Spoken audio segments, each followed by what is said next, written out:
Hi. വയനയപ്പം കഴിക്കാൻ ഇഷ്ടമില്ലാത്തവർക്കാണില്ലെന്ന് തോന്നുന്നു. തിരളി ഇങ്ങനെ മാല പോലെ കോർത്ത് വെച്ചുണ്ടാക്കുന്നത് കാണാനും നല്ല ഭംഗിയല്ലേ. ഇന്ന് വൈകുന്നേരം ചായയോടൊപ്പം കഴിക്കാൻ ഒരു തനി നാടൻ രീതിയിൽ തിരളി ഉണ്ടാക്കാൻ പോവുകയാണ്. ഞാനിവിടെ കടയിൽ നിന്നും വാങ്ങിക്കുന്ന അരിപ്പൊടിയൊന്നും അല്ല വയനയപ്പം ഉണ്ടാക്കാൻ എടുക്കുന്നത്. കുറച്ച് പച്ചരി 2-3 മണിക്കൂർ വെള്ളത്തിലിട്ട് കുതിർത്ത് കഴുകി വെള്ളം വാർന്നതിന് ശേഷം പൊടിച്ചെടുത്ത മാവാണ് തിരളി ഉണ്ടാക്കാൻ എടുക്കുന്നത്.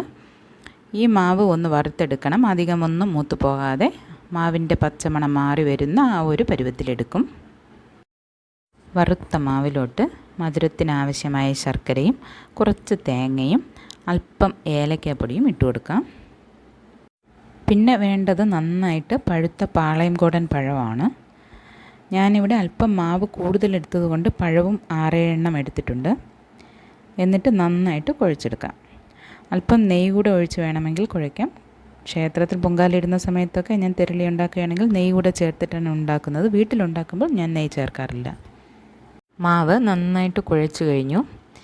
ഇനി ഒരു പച്ച ഈർക്കിലിൻ്റെ തുമ്പ് കുരുക്കിട്ടെടുക്കാം. എന്നിട്ട് ഒരു ഇലയിൽ തന്നെ 2 വയണ അപ്പത്തിൻ്റെ മാവ് ഉരുട്ടി വയ്ക്കാം. എന്നിട്ട് ഇതിൻ്റെ നടുഭാഗത്തിലൂടെ ഈർക്കിലിൽ കോർത്തെടുക്കാം.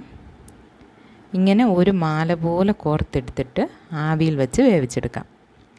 ഞാനിവിടെ തിരളി ഉണ്ടാക്കാനായി ഒരു പഴയ ഇഡ്ഡലി പാത്രം മാറ്റി വെച്ചിട്ടുണ്ട്. അതിലോട്ട് ഇറക്കി വെച്ച് വേവിച്ചെടുക്കാം. ഈ വീഡിയോ നിങ്ങൾക്ക് ഇഷ്ടമാവുകയാണെങ്കിൽ മറക്കാതെ ലൈക്ക് ചെയ്യണേ. ചാനൽ സബ്സ്ക്രൈബ് ചെയ്യാത്തവരുണ്ടെങ്കിൽ ഒന്ന് സബ്സ്ക്രൈബ് കൂടെ ചെയ്യണേ.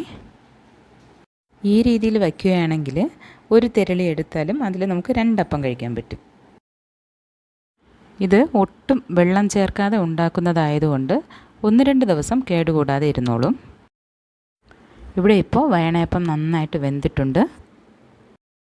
അപ്പോൾ വീഡിയോ ഇഷ്ടപ്പെട്ടെങ്കിൽ ലൈക്ക്, ഷെയർ, കമൻറ്റ് മറക്കരുതേ.